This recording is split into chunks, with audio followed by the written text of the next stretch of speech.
Stanford University. Okay, let's go back to, I'm going to try to, we've done this before incidentally, but you know, there's only so much physics out there and I can't keep making it up fast enough to, I wish I could, but I can't.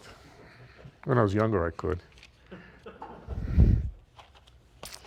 So we're going to do things that we've done before. All right, let's go back to what we learned about the geometry of a black hole near the horizon.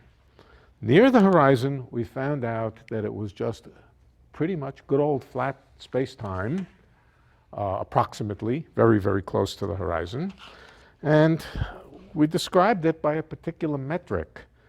For this purpose, we started, of course, with the good old Schwarzschild metric, but we made a bunch of changes of variables.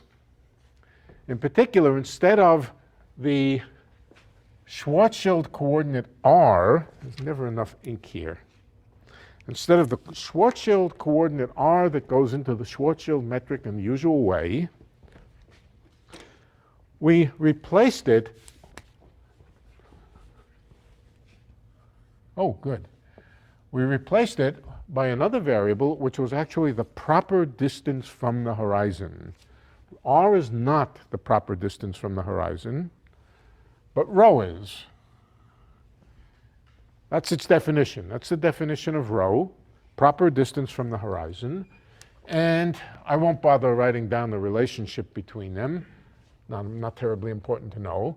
But rho, one thing is important, when at the point when r is equal to 2mg, that's the Schwarzschild radius, that's the point where the horizon is, at that point, rho is equal to 0, proper distance from the horizon.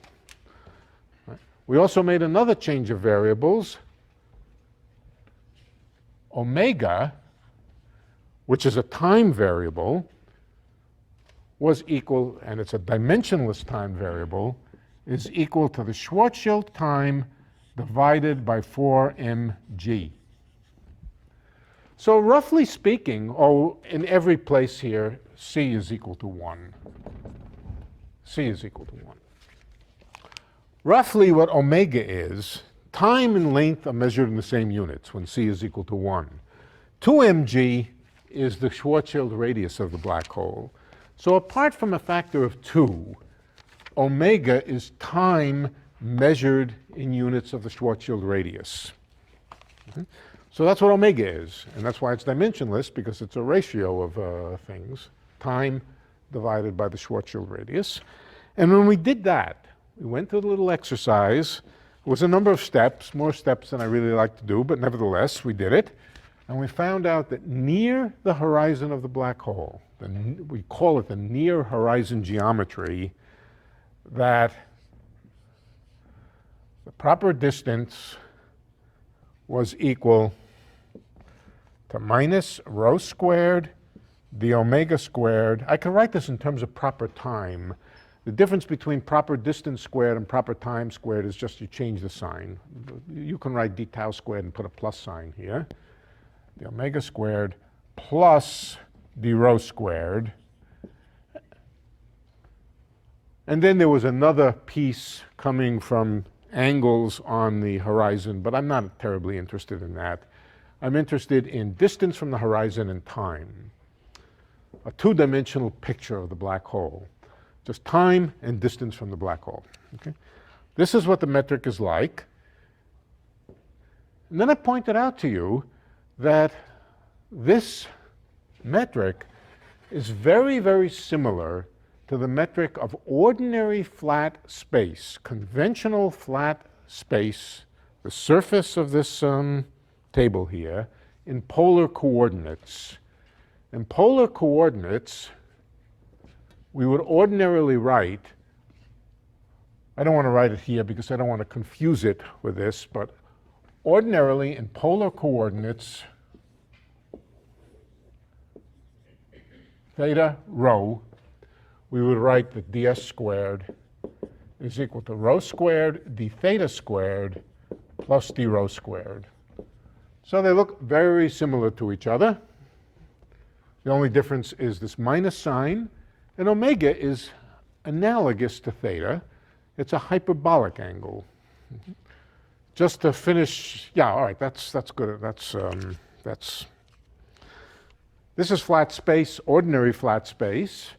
This happens to be nothing but ordinary flat space-time in a kind of polar coordinate reference frame. Everybody remember this? And omega is T over 4mg. Now, this is the metric close to the black hole horizon. We draw a picture of this. This is just flat space in polar coordinates. So it looks something like this. Omega is a kind of hyperbolic angle variable, which way down in the remote past, omega is equal to minus infinity. Way up here, omega is equal to plus infinity. And rho, lines of constant rho, are just hyperbolas which look like this. And here's the horizon. Right over here is the horizon, or right over there.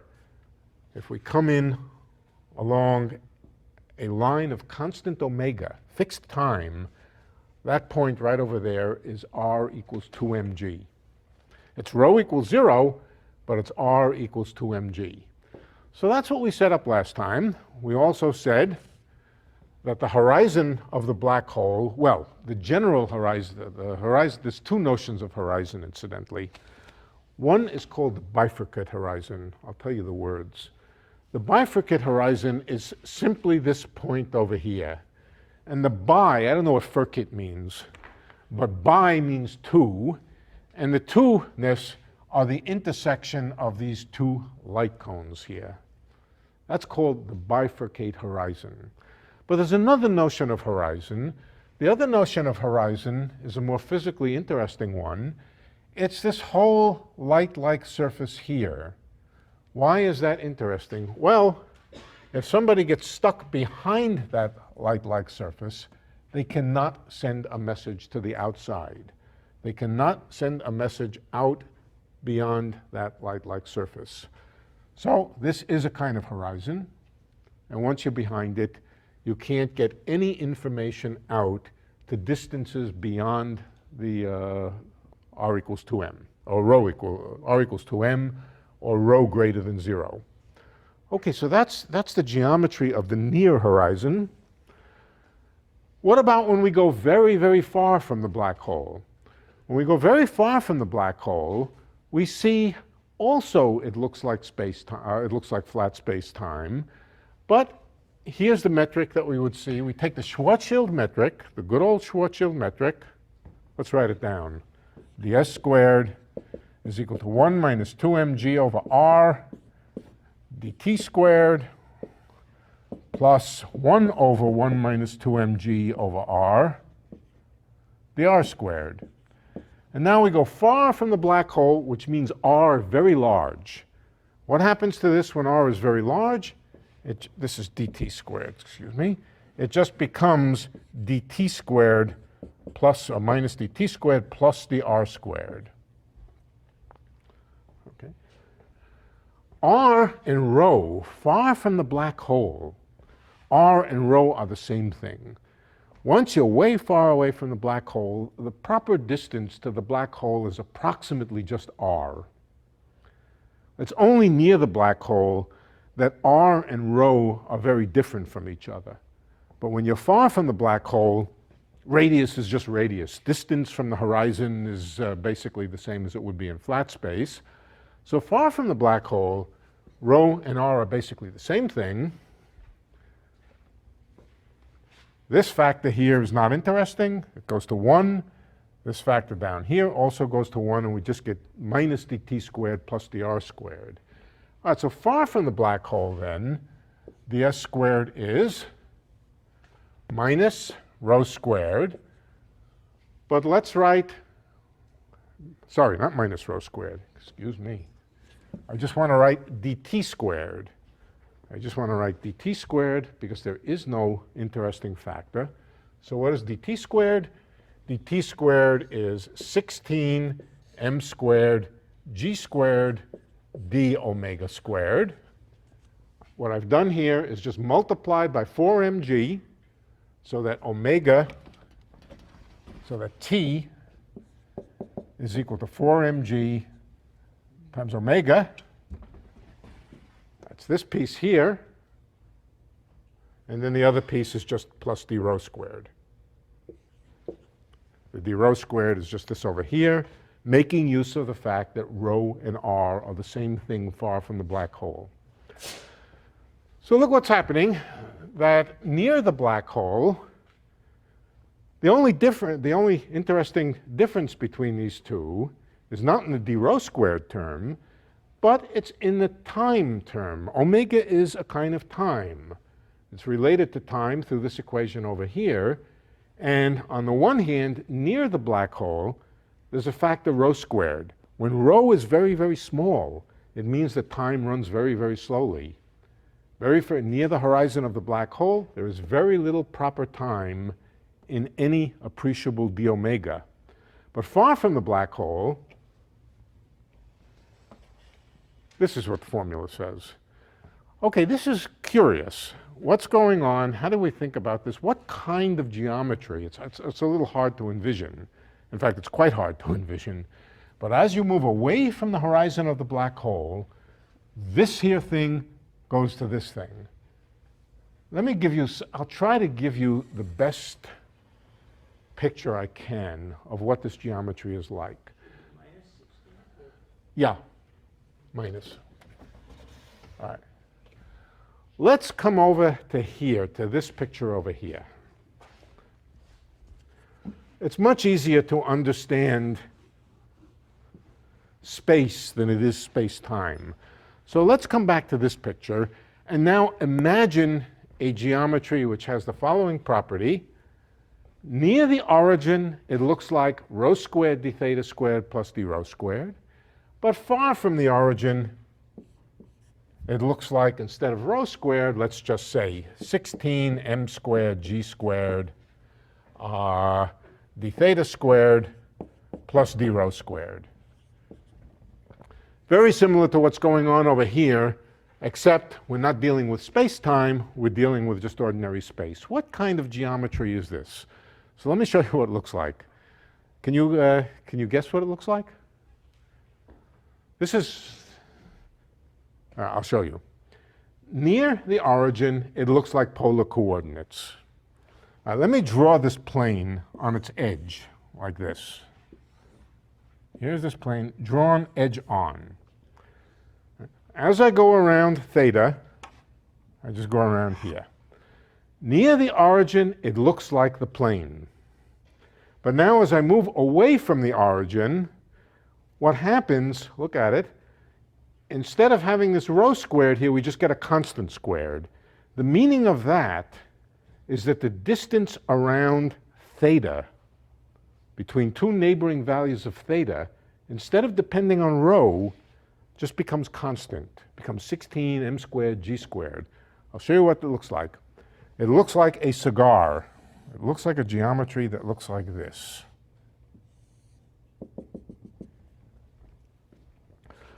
Where the distance around the cigar at this end here is, well, theta goes from 0 to 2 pi.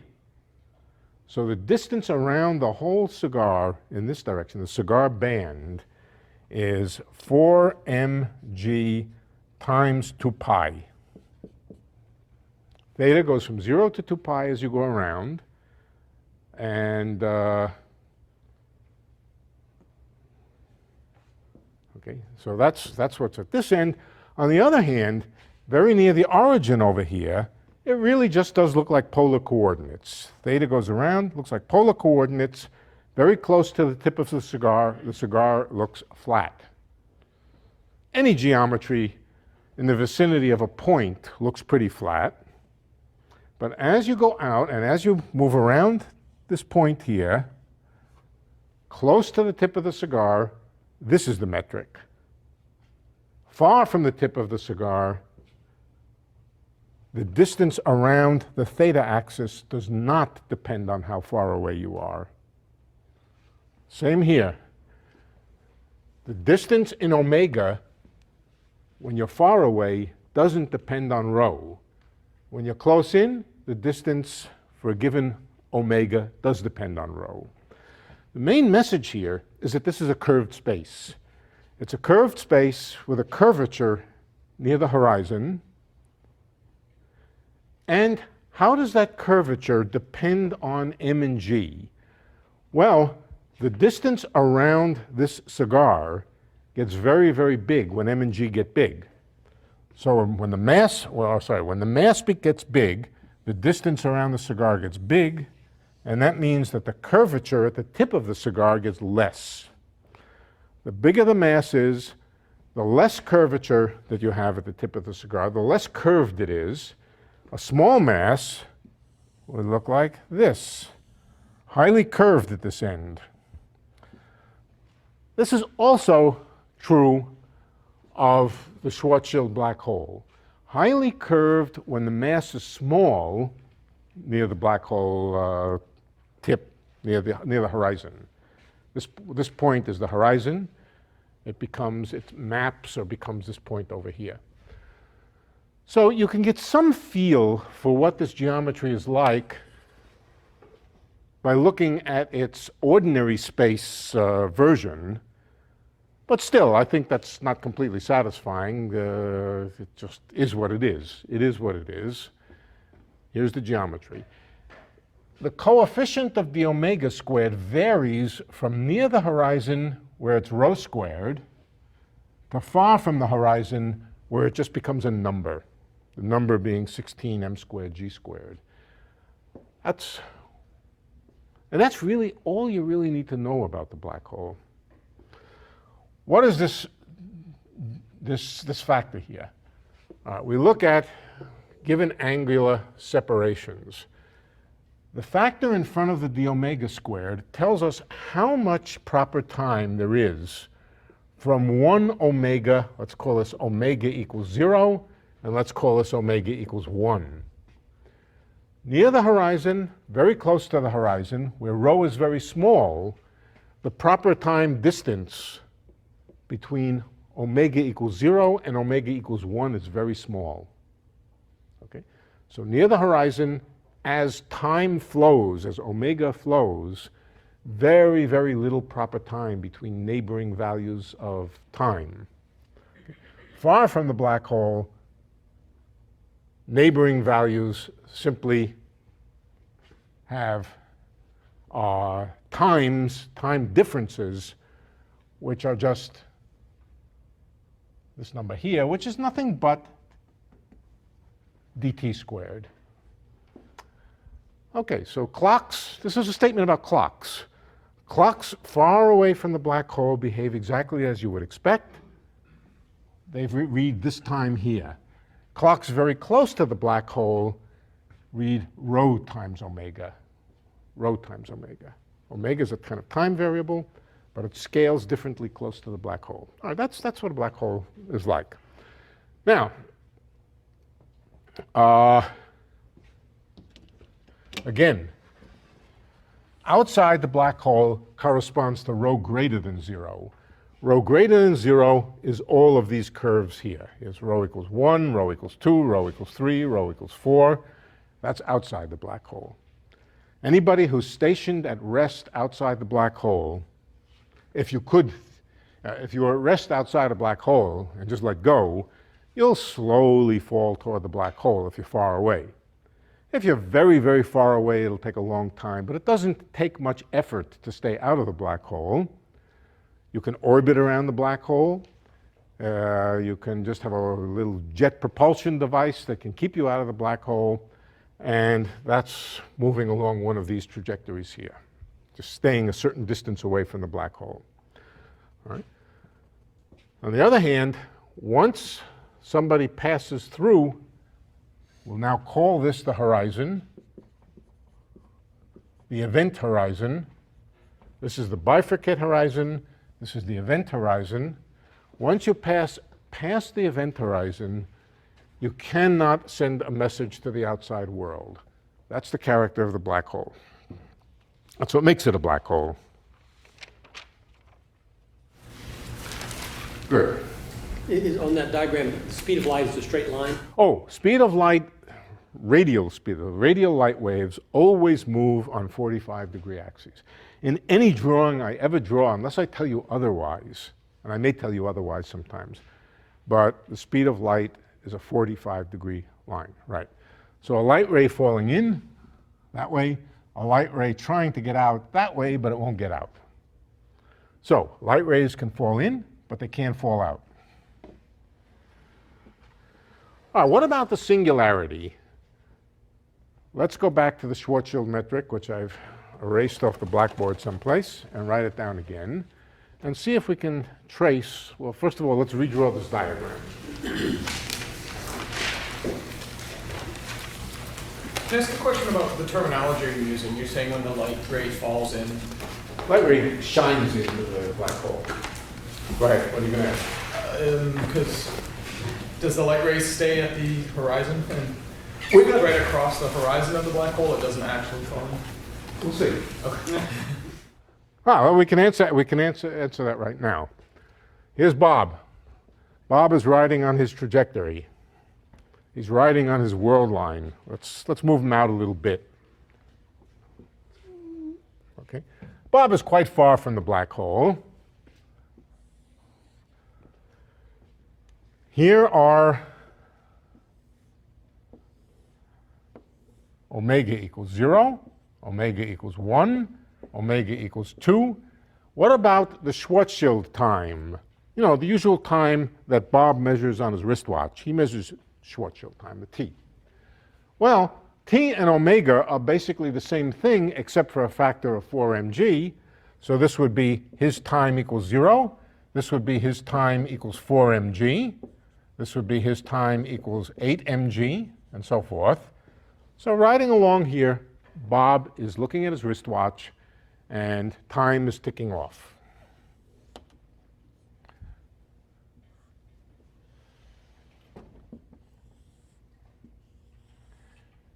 There's an infinite number of ticks along his trajectory. He never falls into the black hole. Why not? Because I tell you, he doesn't fall into the black hole. He stays outside. He's orbiting it. Right?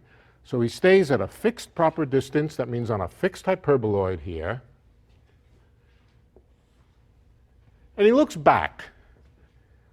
Let's draw in Alice. Now, Alice doesn't have to be Alice. Alice could be a proton. It could be a photon. It could be anything falling or moving in this direction. Let's say a photon. You asked me about a photon. Here's a photon. That photon moves 45 degrees, and it sure looks to me like it passes the horizon. What about Bob? What does Bob say? So Bob's wristwatch reads off time.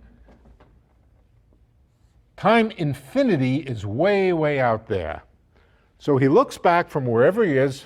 Let's get another color onto this problem. Red. Bob looks back, and he sees the photon over here. Why do I say he looks back? He looks back and he sees the light coming to him from well, light doesn't usually come from, yeah.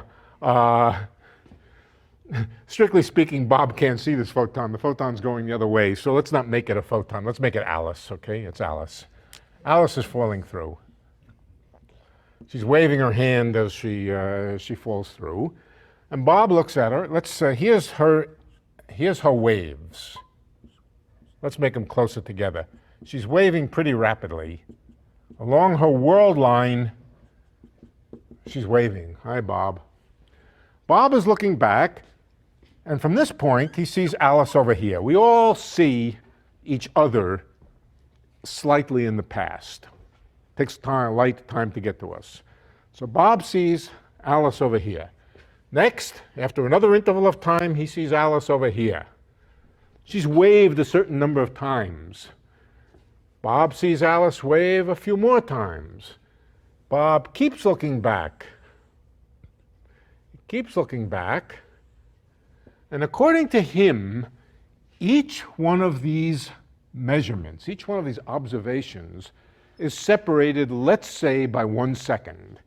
Each one is separated by 1 second along this trajectory here. But look what happens. He sees fewer and fewer of Alice's waves per unit time.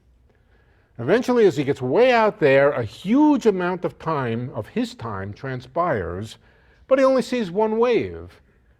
And then, as he goes further and further into the distant future along his accelerated trajectory, he sees the last wave right over here, but he never sees Alice cross the horizon. He cannot see Alice cross the horizon.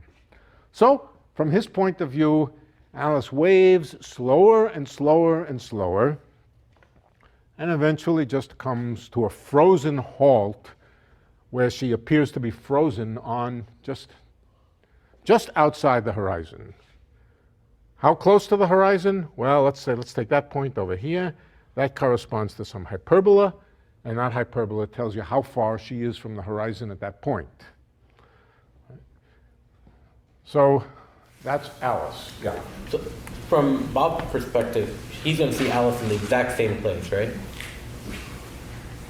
He sees Alice. She's frozen in the exact same place, Yeah. right? So that means there's some information that's being Well, retained. This is a classical picture of the black hole. There's not accounting for the quantum mechanics of the black hole. Right. So from a completely, look, what would Bob actually see? Imagine Alice, you see her wavings getting slower and slower. She's sending out light waves. It's the light waves that Bob sees. How does she send out light waves? She sends out light waves by taking electric charges and wiggling them, right? It's our atoms that do the wiggling, of course. Bob sees Alice's wiggles of her charges slow down. What does that say about the light that Bob sees?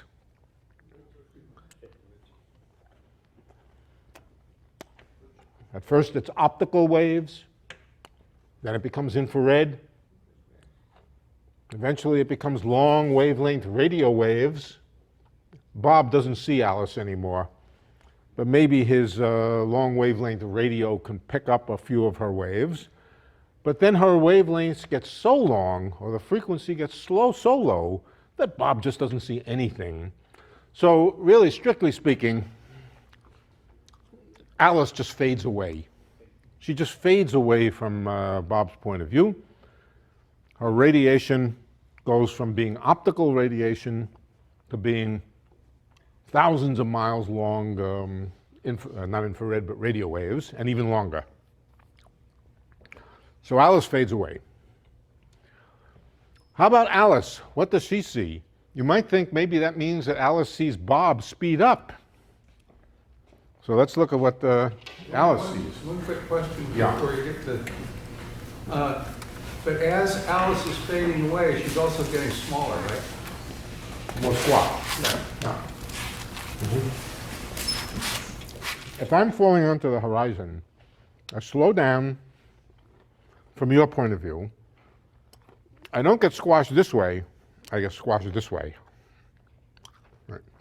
It's a form of Lorentz contraction, but yes, that's what it sees. How about Alice? What does Alice see? Alice looks back. Let me draw a little cleaner Alice here, now in green.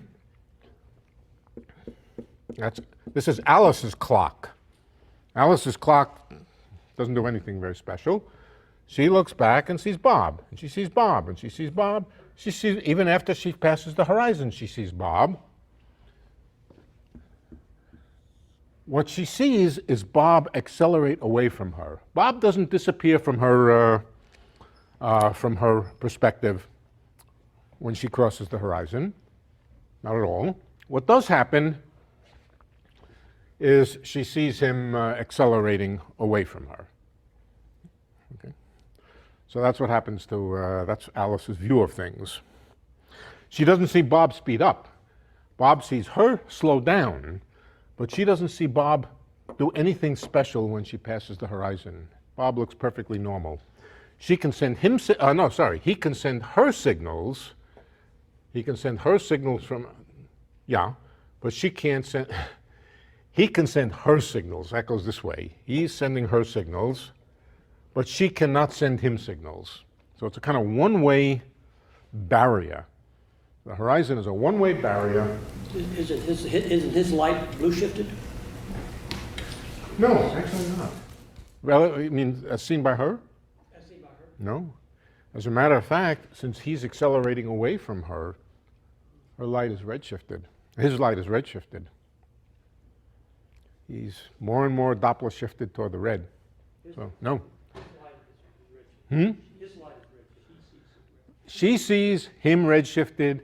He sees her redshifted until she just fades away.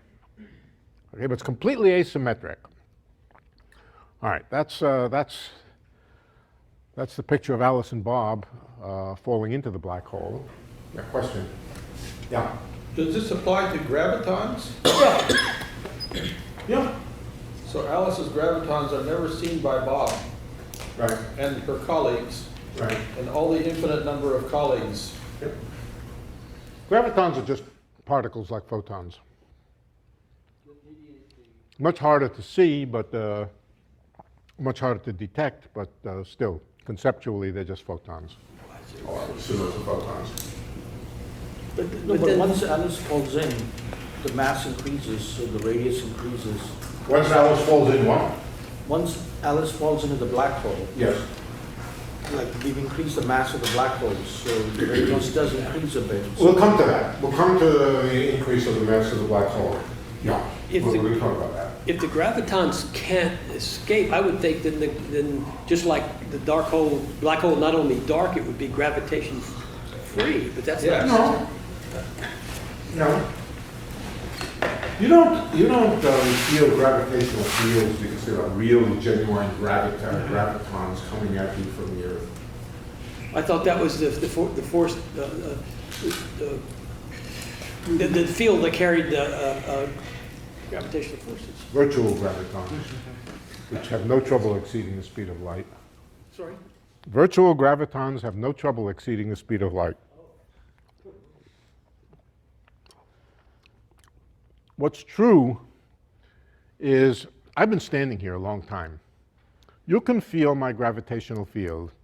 What in a sense you're feeling is the gravitational field that was created sometime in the past relative to you. Now I move suddenly. The constraints on the speed of light of gravitons tell you that you cannot see me move, or you won't feel me move. Your gravitational field that I exert on you will not change until light gets a chance to get to you. Doesn't that That's all it say- says. Doesn't that they say that light and that gravitational field moves at the same speed? Yeah. Everything I just said is also true of electromagnetic fields. If I were highly charged, and you were also highly charged, we might either repel each other or attract each other. You're supposed to laugh at that, but, right? And that would be a sort of steady state situation. But if I suddenly moved, you would only detect my field changing by after light got to you. At light speed. At light speed. I Yeah. mean, Right. but you just said virtual gravitons go at infinite speed. I don't know the distinction between virtual gravitons and what you've just described, I guess. If it's not germane, then that's fine. It's not germane. Yeah. Yeah.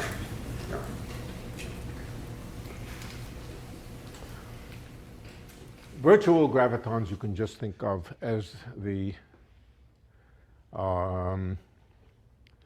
units of gravitational field which make up the static gravitational field of a stationary object, right? They don't have to escape from the black hole. They're there. They're there. They're there.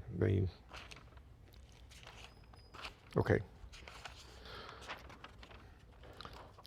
Let's talk about this puzzle of what you see when you watch your feet fall through the black hole as you're falling. Everybody always gets confused about that. What happens when I see do I see my feet pass through the black hole horizon? How can I see my feet pass through the black hole horizon?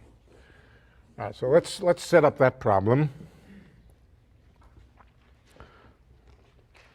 Alice is falling into the black hole.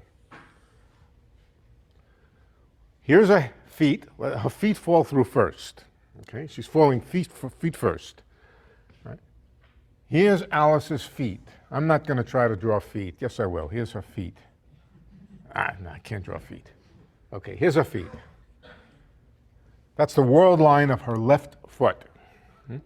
The world line of her head is over here. It follows her in, falls in later. So here's Alice's feet. Here's Alice's head. Alice is looking at her feet. Okay? So, at this point over here, she certainly sees her feet. But she sees her feet over here. She doesn't see her feet at the instant when she looks at them. She sees her feet slightly in the past. Alice sees her feet from here. There's Alice's foot. Alice sees her feet from here. Alice sees her feet from here. And she sees them from here. Yeah, right. She looks back and sees the light coming to her from her feet. Here's the light coming to her from her feet along a 45. My 45-degree angles are not particularly accurate, but they're supposed to be. All right. So light comes from here. Alice sees it. She's wiggling her toes, and her toes are electrically charged, so they're sending light. Sees light here. Sees light here. Sees light here. There's no point at which she doesn't see her. Feet. Of course, she doesn't see her feet from this point at the same time. From this point over here, she doesn't see her foot at that same instant of time. She sees her feet from slightly in the past. So there's nothing special happens when she passes through the horizon. Okay, now suppose that her head stays out of the black hole and her feet, which have already passed through, too late, her foot has passed through, but she decides at the last minute, no, I don't want to go there. Then what happens? Well, that's bad. That's not good. Let's see what happens. Alice's head now takes off and separates from her feet. Okay. There's no way that she can avoid her feet being torn off by the acceleration. So to keep out of the black hole, she has to accelerate away from her feet. Now, her feet might get pulled. Okay, her feet might get pulled. But they can't get pulled fast enough to keep up with her. It looks like they're keeping up with her, but they're not. And the reason is the following. As Bob moves faster and faster, Bob is accelerating away from the black hole. He's not really accelerating, he's standing still. But when you stand still in a gravitational field, it's the same as accelerating. So Bob is accelerating away. Think about this now. Think Bob accelerating away, and the distance to Alice, or Bob and Alice, this is now Bob and Alice, Alice is dragging behind Bob at a fixed distance in your reference frame. What is it like in Bob's reference frame? If the distance to Alice in your reference frame at rest is fixed, and Bob is going faster and faster, what does Bob say about Alice? Well, she's not so much going the opposite way as she's just getting lost. She's getting separated farther and farther because of Lorentz contraction. So Bob says, oh my goodness, Alice is getting farther and farther away from me, even though the observers at rest say that Alice is a fixed distance away. She can't get closer because she can't get past this light cone. She can't get up to the speed. She can't go faster than the speed of light. Right? So eventually, from Bob's point of view here, Alice just drags further and further and further behind. And if it happens not to be Alice and Bob, but happens to be Alice's head and Alice's feet, then Alice's feet are just stretched away from her until bad things happen, until they break. So once Alice's feet are behind the horizon, she has two alternatives. Fall in with them, no problem, nothing unusual, or stay out of the black hole and she will be defeated.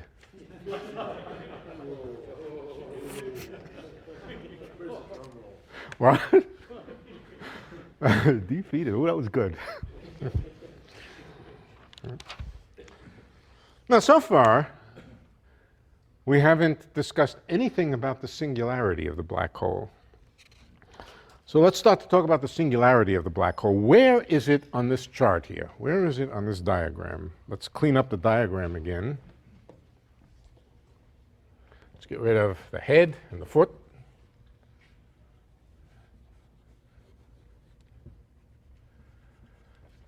And let's come back to the Schwarzschild metric. Let's rewrite the Schwarzschild metric. dt squared times 1 minus 2 mg over r, with a minus sign, and with a plus sign, 1 over 1 minus 2 mg over r, the r squared. And then there's another term, r for the angular coordinates. Let's suppress that, not worry about it. The term which has the negative sign is always time. You always recognize time, or the time-like variables, by a minus sign in front of their metric. You recognize the space-like variables, ordinary space, by a positive sign in the metric. But something happens when r crosses 2mg. When r is greater than 2mg, this is positive. 2mg over r is small. 1 minus a small number is positive. But when r gets smaller than 2mg, suddenly the sign changes here. The sign also changes here. It means that somehow r is becoming a time-like variable and t is becoming a space-like variable. That this does not mean that anything dramatic, doesn't mean space turns into time behind the black hole horizon. This is a feature of a peculiar set of coordinates. When you go past the horizon, the coordinates interchange. What's happening here is something like this. If you were to move in along a surface of constant time toward the horizon, you would get to the horizon. R would be decreasing, R decreasing, decreasing, decreasing until it gets to 2mg. And then where does it go from there? Then suddenly, when r gets past the horizon, it becomes a time-like coordinate. R goes up that way.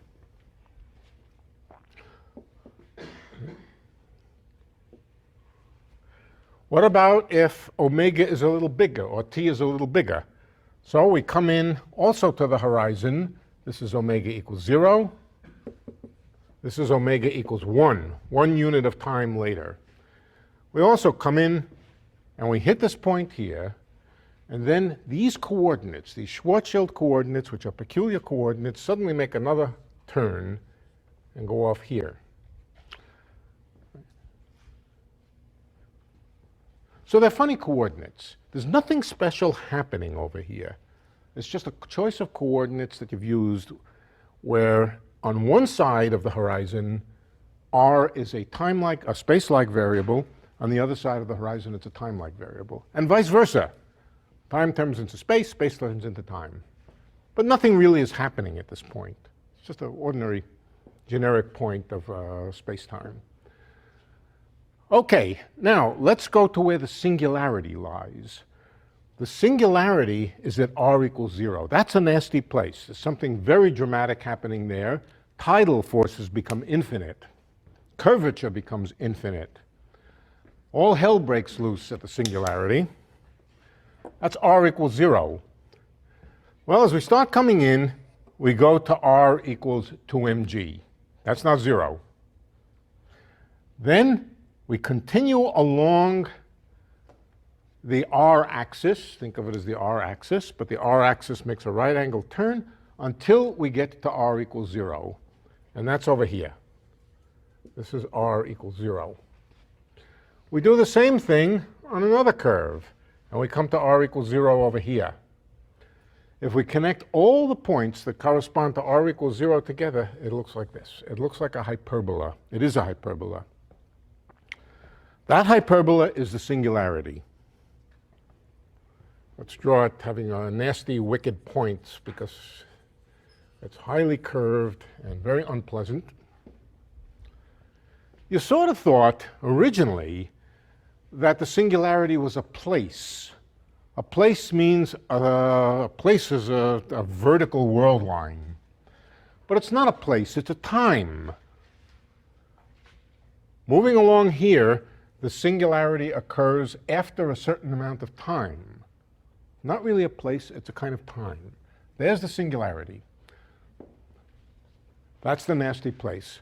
Okay, let's think about now poor Alice, who has fallen behind the horizon here. She's over here. Where does she go next? She wants to escape the terrible fate of falling into the singularity. She can try to get out, or she can try to go that way.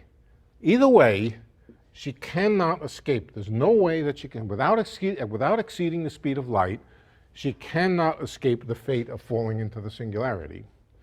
So that's another property. Once you pass the horizon, that's it. You have no chance but to fall into the singularity. Not only can't you communicate to the outside, but you're doomed. You're doomed by the singularity. And that is one more feature of the black hole. Now, the mathematics of this metric, now we come to a real curiosity, but it's a mathematical artifact, which we're going to find doesn't really mean anything physical, but still is a mathematical artifact. This geometry here is the same if you turn time to minus time. In fact, these coefficients here don't depend on time altogether. And what happens to dt squared if we take time to minus time? It stays the same. This metric here is what a physicist would call time reversal invariant. It looks the same going forward as going backward. Well, that's a little bit peculiar because you can see over here that sort of forward in time, there's a singularity. What it implies is that there must be a singularity also in the past. And if you study this metric in its mathematical detail, you'll find out that what it really represents is a time-symmetric situation with a singularity in the past and a singularity in the future. Now, Alice doesn't have to worry about the singularity in the past. There's no way she can get back to the past. You can't get back to the past. She has to worry about the singularity in the future. Okay? She's going to fall into the singularity over here. But let's just think of Alice's history for a moment. Incidentally, the meaning of saying that something is time reversal invariant is the same as saying that a particular history, if you were to run it backward, if you were watching the events taking place and you were to run them backward, meaning to say you were to take a film of them and run the film backward, that the backward film would also be a possible history which makes sense as a solution of the equations of the theory. That's what it means for something to be time reversible. The equations of general relativity are completely time reversible, so anything that can happen forward can also happen backward. So let's think about what that means.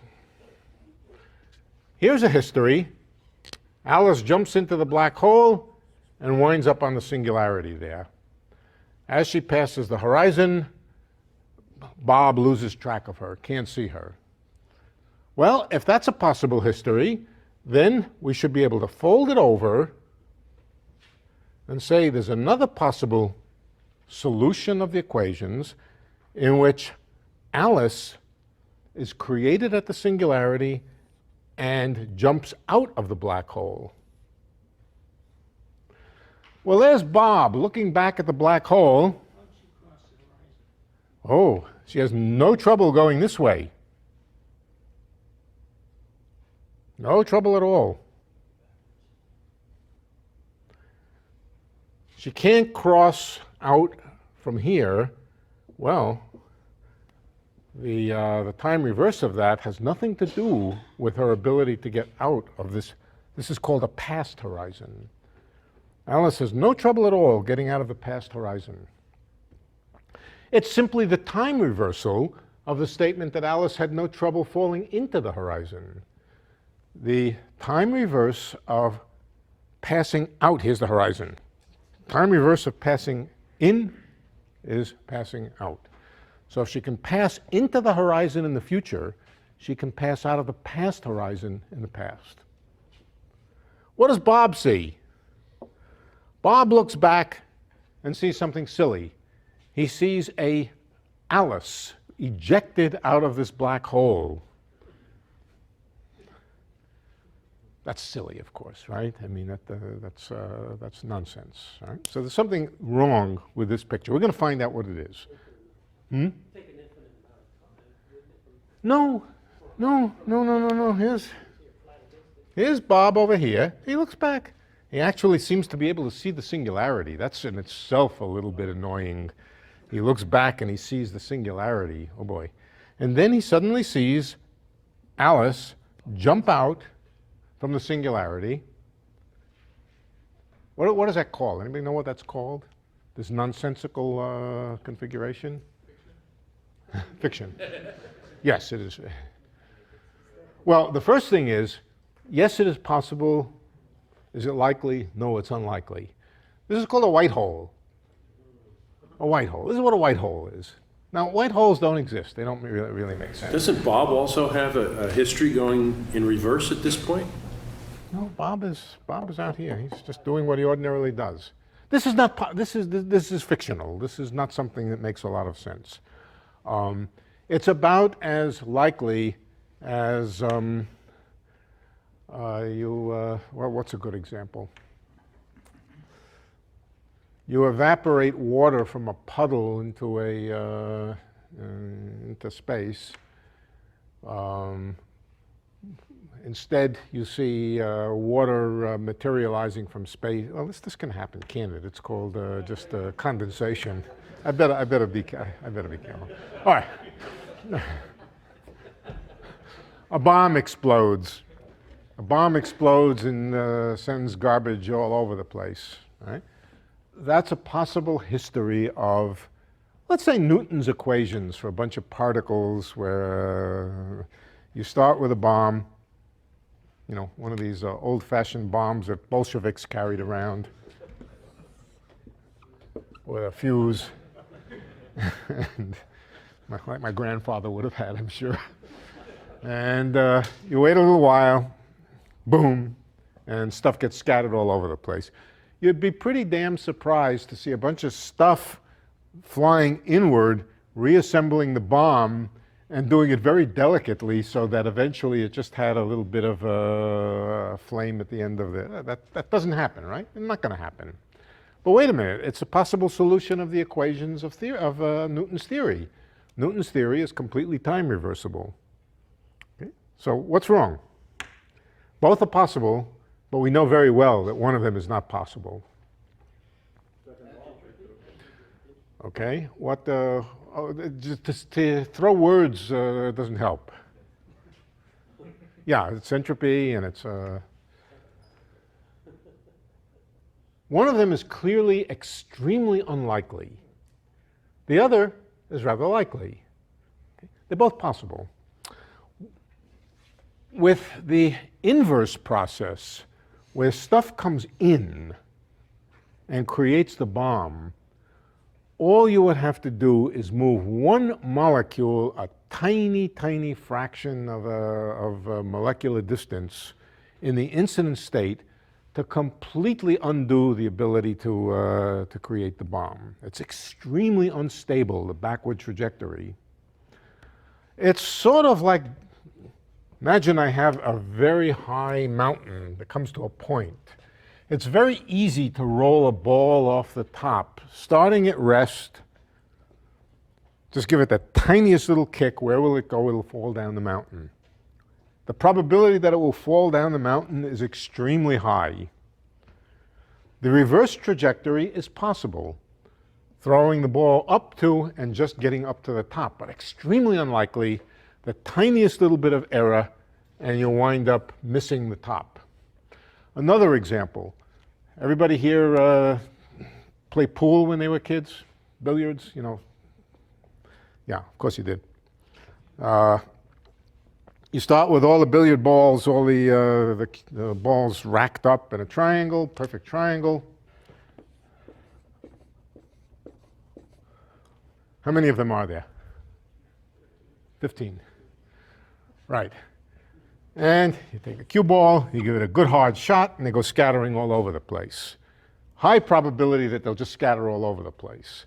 It would be rather amazing to see 15 billiard balls, even if we didn't worry about friction on the table. It would be rather amazing to see 15 billiard balls come together and form a perfect triangle with the cue ball going out that way. Pretty unlikely, right? But both of them are solutions of the same equation. So both are possible from the point of view of the equations. But the difference is that if you started those 15, 16 balls in a configuration which was just perfect so that they reassembled into the triangle, and then the tiniest little error, you would miss the triangle completely and all you would make would be a table full of billiard balls going in random directions. Yes, but also isn't it just as unlikely that you would have precisely the same thing going the other way every time you did it? Yes. In other words, each of these is equally unlikely. Yes, that is correct. But you know, if you were just to say, I'm watching this thing, and what I see is billiard balls scattered all over the place. Yeah, if you did it over and over and over again, you would get more or less the same pattern every time of billiard balls scattered all over the place. And unless you were following the billiard balls carefully, you wouldn't notice there was particular differences. But you would notice if the billiard balls came together and formed a triangle. So yes, you're right. I mean, I think your point is any given configuration is very unlikely. Right. All right, that's where entropy comes in. But what Bob is seeing here, and we're ultimately going to understand this in terms of the entropy of the black hole. But what Bob is seeing here, what we now understand, is he's seeing one of these very, very unlikely processes. Not an impossible process, but unlikely, where a black hole just sitting there suddenly spurts out a full-fledged version of Alice. Very unlikely. But not unlikely that Alice falls into the black hole. So it really is very, very much the same thing. We're going to find out that this is one of the aspects of black holes that has to do with their entropy. We've already discovered black holes have entropy. They're in thermal equilibrium. They have thermal properties. You could say the same thing about a pot of hot water.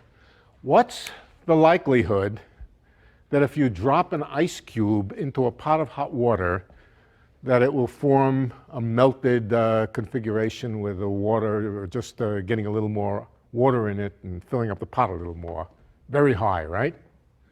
What's the probability if you sit and wait and watch that pot that an ice cube will get ejected out of it? But both of them satisfy the same equations, both of quantum mechanics and classical mechanics. So in that sense, they are both possible. It's the same thing going on here. The horizon of the black hole has entropy, just like the pot of water, hidden information.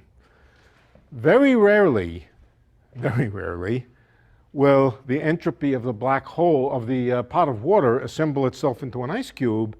Same thing here. Very rarely will the garbage on the horizon of the black hole assemble itself into ejecting Alice. Is that probability all a quantum mechanical probability, or is it something? It could be both. It's a combination of quantum mechanical and thermal. thermal fluctuations and quantum mechanical fluctuations. Both are there. But in the case of the hot water, of course, it's mostly thermal. Right. Okay. Let's take a 5-minute break. And then we're going to talk about Penrose diagrams, and we're going to talk about actually making black holes, how you actually make a black hole, and why half of this diagram, namely the bottom half, is completely unphysical. It's not something you ever really have to worry about. The bottom half, which is the peculiar half of the white hole. Yeah. Michael asked me a question, and I realized when he asked the question that I was using a bit of jargon, so let me just clarify the jargon. I told you that rho was proper distance from the horizon. The jargon there was proper distance. Let me just remind you what proper distance means. It is a piece of jargon. It's similar to proper time. What does proper time along a observer's trajectory measure? It measures wristwatch time, right. But it's wristwatch time along a curve, right. All right, now we have over here Bob, and let's take Bob right at time equals 0.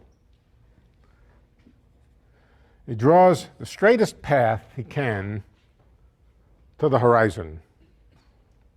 In this case, a straight line. What does it mean to say that this is a given proper distance away from the horizon?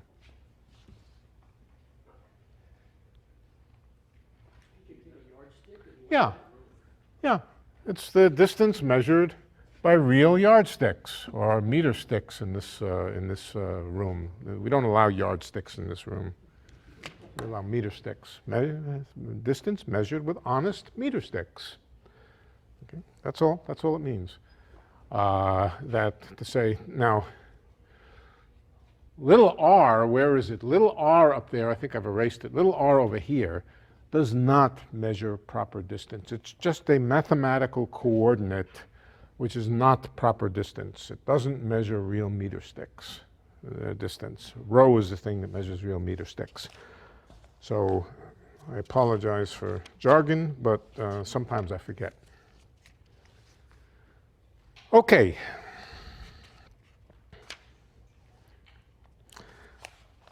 Now let's talk about Penrose diagrams. Penrose diagrams are great. They really are the way to understand all kinds of things in general relativity, and they're easy.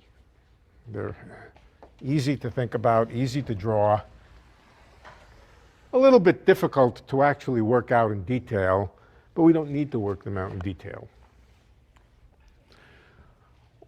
Let's draw space-time on the blackboard. In particular, let's draw just ordinary flat space-time on the blackboard. Well, we don't have enough dimensions on the blackboard to draw 4-dimensional space-time. So let's pick out 2 coordinates. One will be time, and the other will be distance from the origin. Now, this is ordinary flat space-time, so it could be t and rho. Right? Time runs vertically upward, t, and rho is just distance from the origin here, so it runs sort of this way. Here's the rho axis.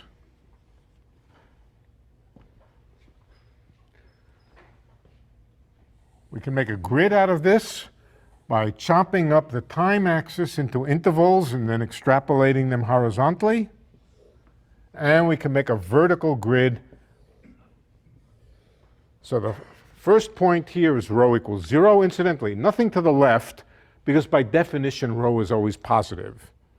It's the proper distance from the, it's a sort of polar coordinate kind of coordinate. So it's always positive. And here it is. Here's all of space-time. This is rho equals 0 along here. Rho equals 1, rho equals 2, rho equals 3. Here's t equals 0, t equals 1, t equals -1. Time can get negative in this picture. And this is the history of the whole universe. How about light waves? Let's take a light wave that comes in from The remote past comes in, hits the origin. What happens after it hits the origin? It just goes back out. It's not really bouncing off anything. It's just, here's the origin. My fist is the origin. It just goes right through the origin. But in polar coordinates, it comes in and goes out. So there's a light wave that comes in and goes out. A later light wave might come in later and bounce out, and so forth. Again, that's the history of the world on a small blackboard. But it's not the history of the whole world. The blackboard isn't big enough to describe the whole world. The whole world meaning all infinite distances out to infinity and all infinite times from minus infinity to plus infinity. So what relativists do is they make coordinate transformations. That's what relativity is all about. It's about coordinate transformations. But in particular, coordinate transformations which take the whole expanse of space and time and simply squash it by coordinate transformation onto a finite region of the blackboard. What you get is called a Penrose diagram. There's a rule, and the rule is that however you draw the Penrose diagram, basically only two rules. The first thing is use coordinates that gets the whole thing onto the finite blackboard.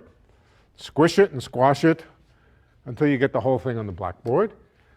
But subject to the rule that light rays, radially going light rays, always move at 45-degree angles. This can be done for a very large variety of geometries, that you can squish it down in such a way that the light rays continue to move at 45 degrees. The result is called a Penrose diagram, and don't worry about the mathematics of how you derive the particular Penrose diagram. Just learn to read them, because they're easy to read. Here's what it looks like. Here's what the Penrose diagram of flat space looks like. There's the time axis, but it doesn't go from minus infinity to plus infinity. Well, it does, but we draw the whole thing between some point in the past and some point in the future, and that's the whole time axis. The space axis also goes out to some point. That's really r equals infinity or rho equals infinity, but we squash it in. And the rest of it is just a triangle in here. There it is. All right, let's see if we can take this grid and replot it on here. Start over here and work your way outward. That's t equals 0. And work your way outward. Here's rho equals 1. Here's rho equals 2, rho equals 3. But we've got to crowd an infinite number of them into here. So they're going to crowd up like that. Likewise, let's take time. Time 1. And they're going to crowd up as we go up here, and likewise down here. Let's try drawing this grid. Time-like lines, vertical time-like lines, all go up to time infinity. That's up here. That's time infinity up here. So all these vertical lines look like this. More and more and more of them out here. What about the horizontal lines? They all go out to rho equals infinity. That's all over here. It's all been squished or smushed into a point over there. And it looks like this.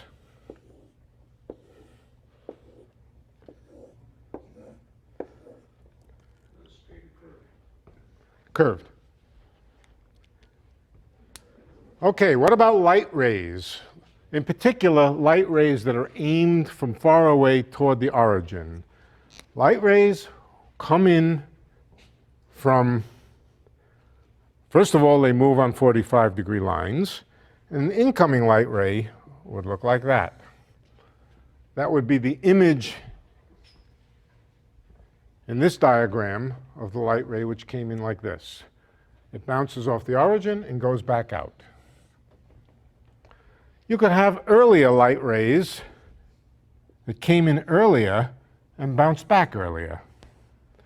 All light rays, all incoming light rays, originate on this side of the triangle. Now that's really way, way out at infinity, way down here. All outgoing light rays pass out of the diagram up here. That's just asymptotically far away in that direction. What about all time-like lines? Time-like lines are these observers, for example, these people who are standing still. They might be moving a little bit. They all wind up here. Where do they come from? They come from here. If you walk out, you can't walk out, but if you imagined moving outward along one of these timelines here to larger and larger row, you would eventually get over to here. This diagram and that diagram are the same diagram. This one has just been smushed or squished or whatever your favorite word is so that it can all be drawn on the blackboard, but subject to the constraint that the speed of light stays, the light rays move at 45-degree angles.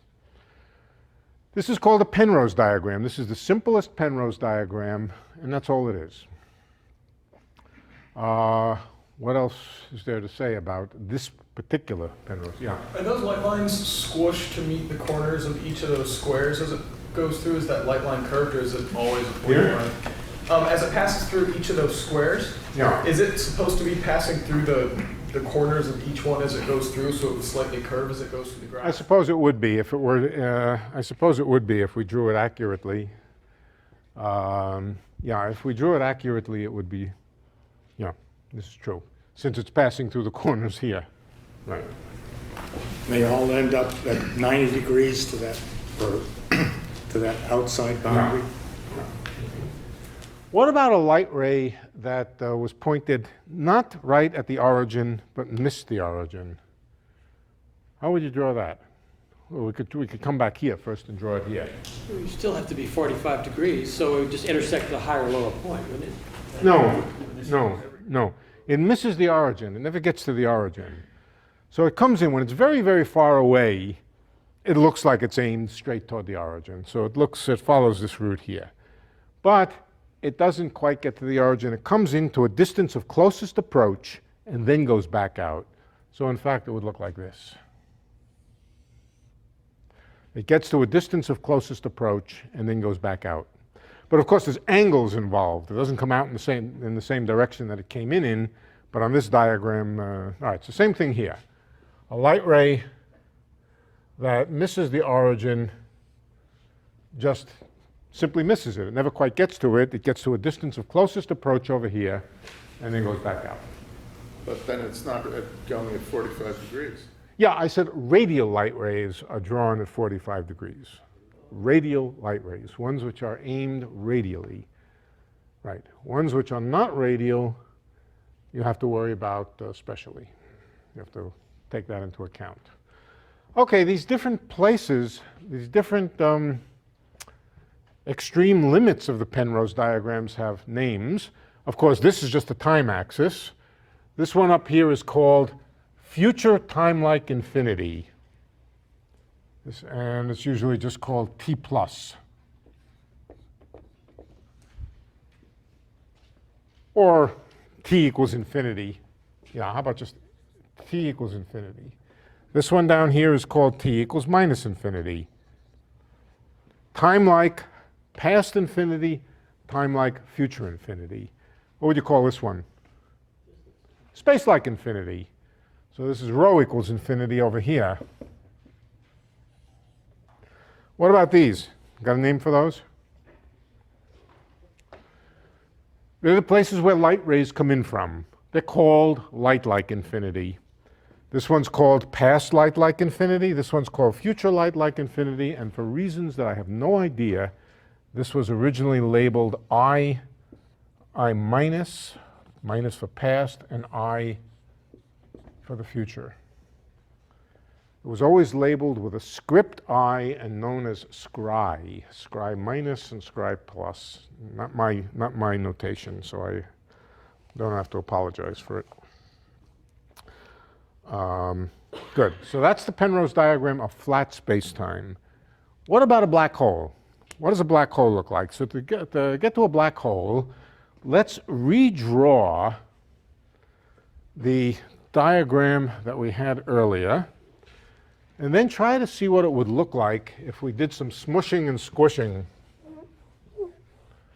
to squeeze it onto the blackboard.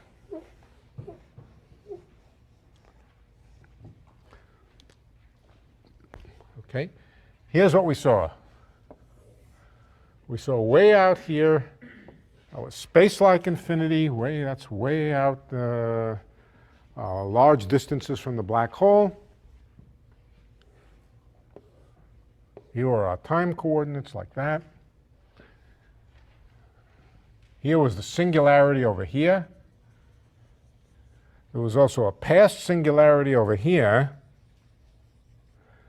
And we never discussed what was on this side. We never discussed what was on this side. I hesitated to tell you what was down here, but I eventually did. All right? What's on this side? Nothing of physical interest, but nevertheless, the mathematics of the Schwarzschild metric contains all of this. It contains an outside world over here and another outside world over here. This outside world is not the same as this outside world over here. You can't get a message from here to here, but the mathematics of Schwarzschild has both of these. We're going to find that half of this is really quite meaningless, but for the moment, this is what we found the metric looked like. This is what the geometry looked like. So let's ask what happens if we squish this.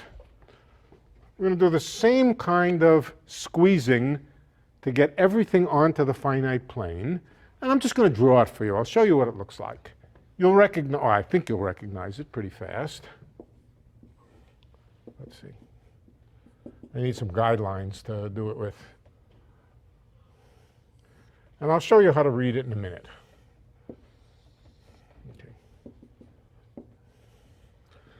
Okay, let's start out here at r equals infinity. That's like r equals infinity or rho equals infinity. That's like way out here. Where do you think it ought to go? Way out here. Okay. This horizon over here, the bifurcate horizon, is right at the center over here. If I start at the horizon and go out to infinity, I can go this way.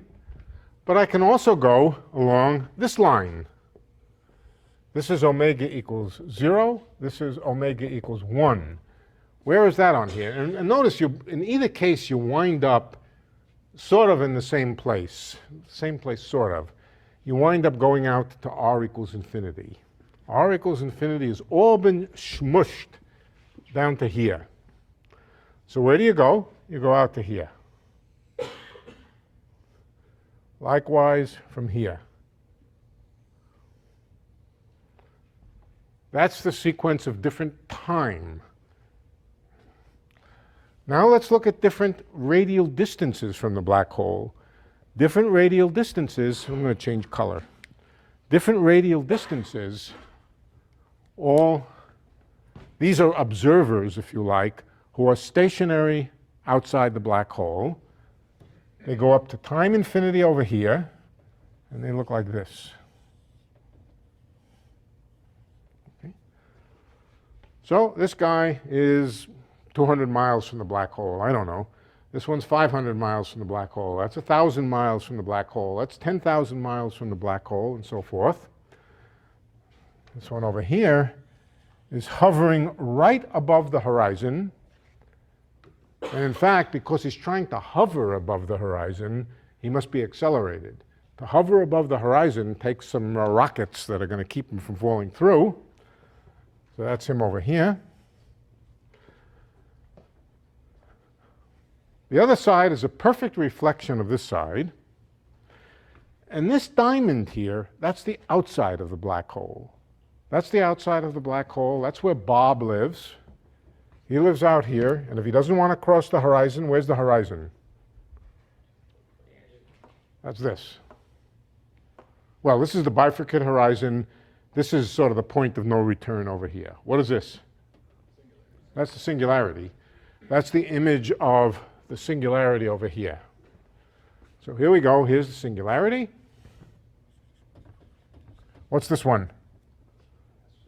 That's the past singularity, the one that was down there, past singularity. Future singularity, past singularity. This is either r or rho equals infinity. Either way. How about light rays which come in?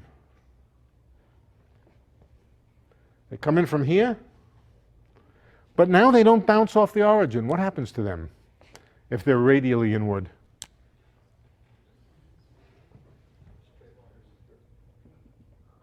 What happens? Do they bounce off and go back out? No, they fall into the black hole. They pass through here, and where do they wind up? On the singularity. Okay. There are light rays which go out to infinity. Of course, they could have been created by somebody here. One of these people here could have had a flashlight and sent a light ray out. But there are also mathematical light rays which begin on the past singularity and get radiated out.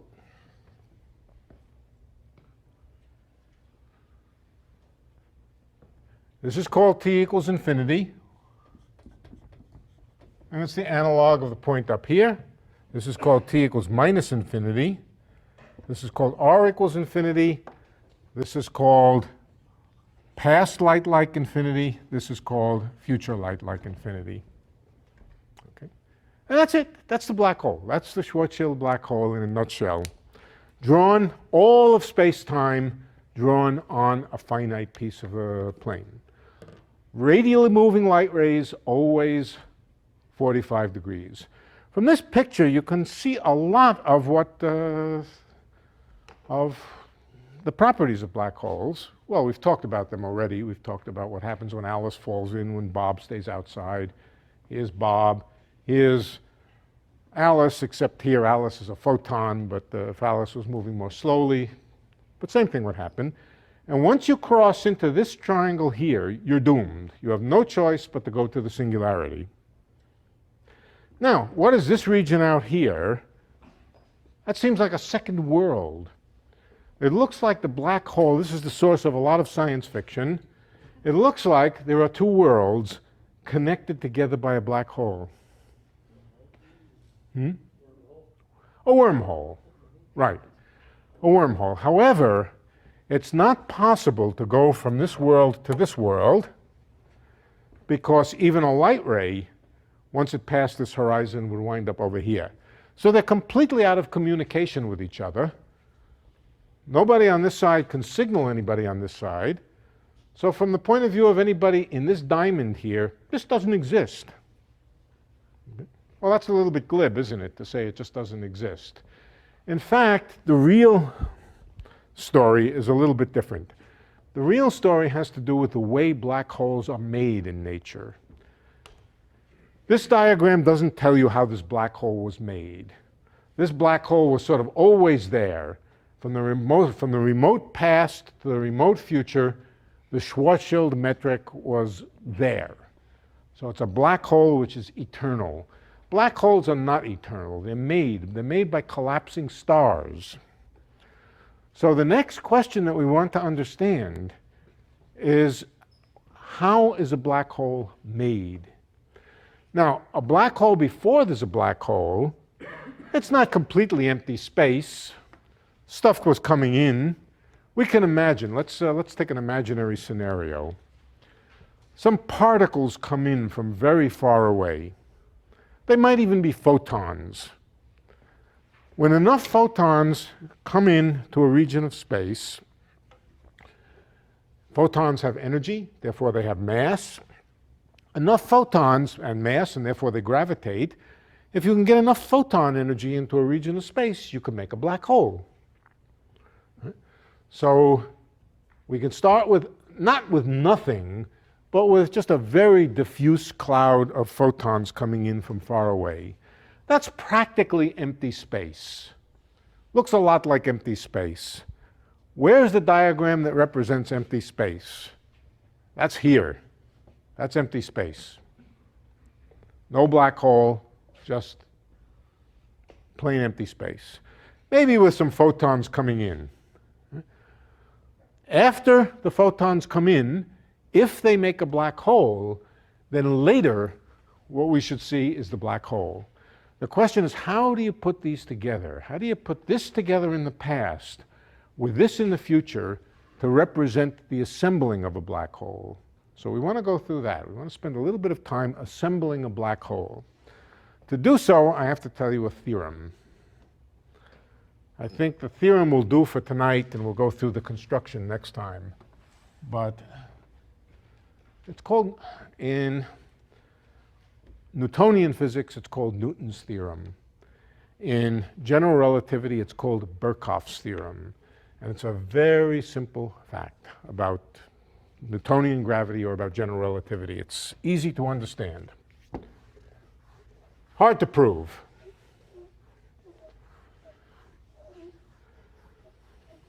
Let's begin with Newton's theorem. Newton proved this. It's a theorem about 1 over r squared forces. 1 over r squared forces can, such as the Coulomb force in electromagnetism or the Newtonian force of gravity, 1 over r squared forces can be described by lines of force. I'll just remind you about lines of force. Here's your mass. Let's say it's a point mass. And imagine lines of force coming out of it. The lines of force could also be flow lines of a fluid coming out of a source at the origin. It could be two-dimensional with fluid spreading out over 2 dimensions, or it could be a 3-dimensional source over here where fluid flows away from the source. And you draw lines of force. The lines of force begin on the charged particle or the massive object and just go out, and they don't end. They don't end, of course, unless there's another mass someplace or another charge someplace. But let's say there's just one mass. That's the, and what's the rule for the either electric field or the gravitational field? The rule is, at any point, the gravitational field, I think I will draw the gravitational lines pointing inward. Why is that? Yeah, because gravity attracts. So it's pulling on things. So the rule is, at any point, the force on a test object points along the direction of the line of force that passes through that point. And what about the magnitude of the force, the magnitude of the gravitational field? It's proportional to the density of the lines. If you think of if space is being filled up with a network of lines, the closer they are together, the stronger the force. All right, so lines of force, it's an imaginary mathematical construction. You fill up space with these lines of force or lines of flow of a fluid. That is everything that you can say about the Newtonian field, gravitational field of a point object. If you put 2 point objects together, then you just add the fields, which is exactly the same as saying I have 2 sources of fluid. In this case, I guess this would be a sink of fluid because the fluid is flowing in. You have 2 sinks of fluid. The fluid is being pulled in, and so you have 2 sources, and you simply sum the field of both of them, which means you study the fluid flow of the 2 sources, juxtaposed. All right, if you work out that, you figure out the field of an arbitrary distribution of masses. Now, the Newton theorem is the following. It says, if I take a spherically symmetric distribution of mass, and I'm going to take a very simple case. I'm going to take a shell. The theorem is more general than what I'm going to say, but I'm going to take a shell. A thin shell, spherically symmetric, of mass. Here it is. You can think of every point on that shell as producing fluid. If you look on the inside of the shell, there is no flow. How could there be? Which way would the flow flow if you were inside the shell? Well, you might say it flows radially. By symmetry, it would flow radially. But if there was flow inside the shell, where would it go? There's no mass at the center. I'm assuming all of the mass is on the shell. there's no place for the fluid to go. So if there's no mass at the center, there can't be any radial flow, there can't be any flow at all. So the interior of a shell of sources of fluid has no flow at all in it, which is another way of saying there's no gravitational field at all inside a spherical shell like this. What about the outside? The outside has a flow which is radially outward. The lines of force look exactly as if they had emanated from the point at the center. And the total amount of flow is whatever the total amount of flow coming out of the shell is. In the language of gravitation, what it says is the gravitational field of a shell of mass m outside the shell is absolutely identical to a gravitational field of a point mass at the center.